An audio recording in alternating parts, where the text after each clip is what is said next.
Alright, here we go with the first recap. So for all three of these things, do the whole start at 60, get up as fast as you can by going up in fives, and track your progress so this way you know what you're trying to beat the next day. And you'll be spending about 10 to 15 minutes on each one each day. So when you reach a point where it takes like 1 or 2 minutes to finally get a good take, that's when you know it's time to stop for the day. And you always want to end on a good take. And I'm trying to think of anything else. So for number one here, not a big deal in terms of counting along with this, especially with the rhythm skills that you do have. So let's get into it. 60 beats per minute. I'm going to demonstrate this at some different speeds so you have a comparison on what you're doing to what I'm doing. And here we go. 1, 2, 3, 4.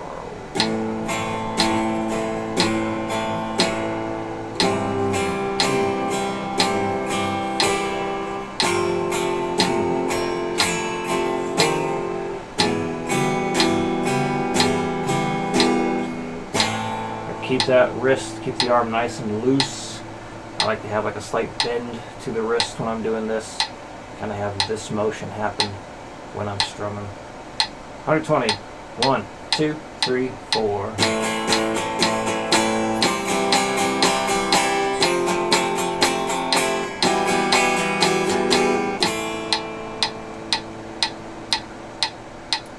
Okay.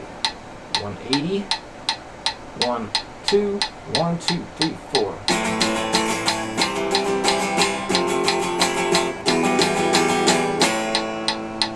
240. 1, 2, 1, 2, 3, 4.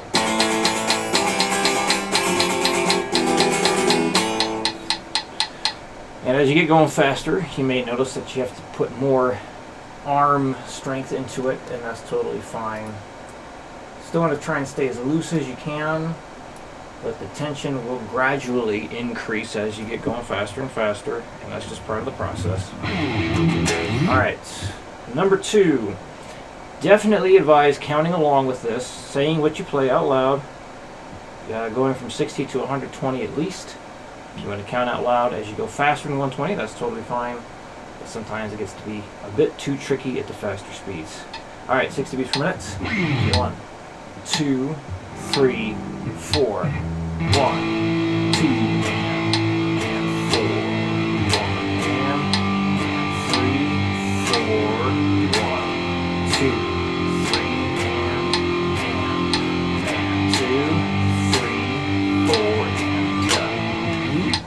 20. 1, 2, 3, 4. 1, 2, and 4. 1, 3, 4. 1, 2, 3, and 180. 1, 2, 1, 2, 3, 4.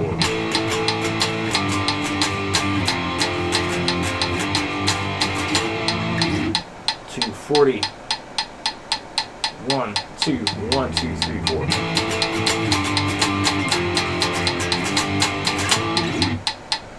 And 3. 60. 1, 2, 3, 4.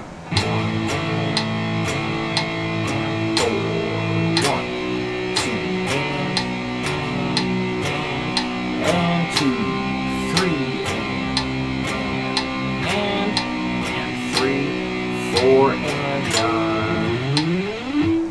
20. 1, 2, 3, 4. 1, 4, 1.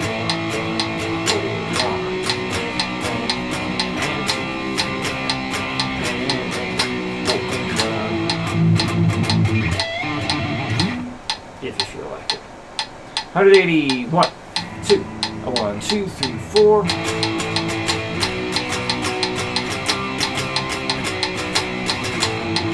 240. 1, 2, 1, 2, 3, 4.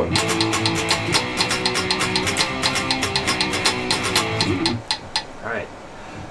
So scale stuff, just work on memorizing one at a time. And always make sure you can play from memory all the previous shapes you learned before adding a new one. So basically, you're going to make sure You can play the C Ionian shape.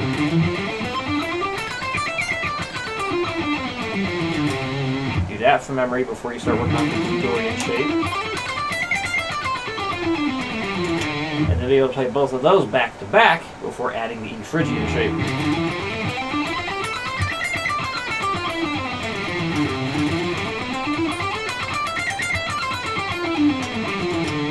So, not necessarily that fast, but to have that kind of level of comfort, so where you're not really thinking about it too much, just up and down, and then on to the next one. And then playing along to some backing tracks, definitely a fun way of practicing the scales. So just looking up an A minor backing track, trying out different ones, seeing what you have a connection with, because just because it's an A minor backing track doesn't mean you'll enjoy playing on top of it. It happens. So if any questions come up, let me know, and I will see you again next week.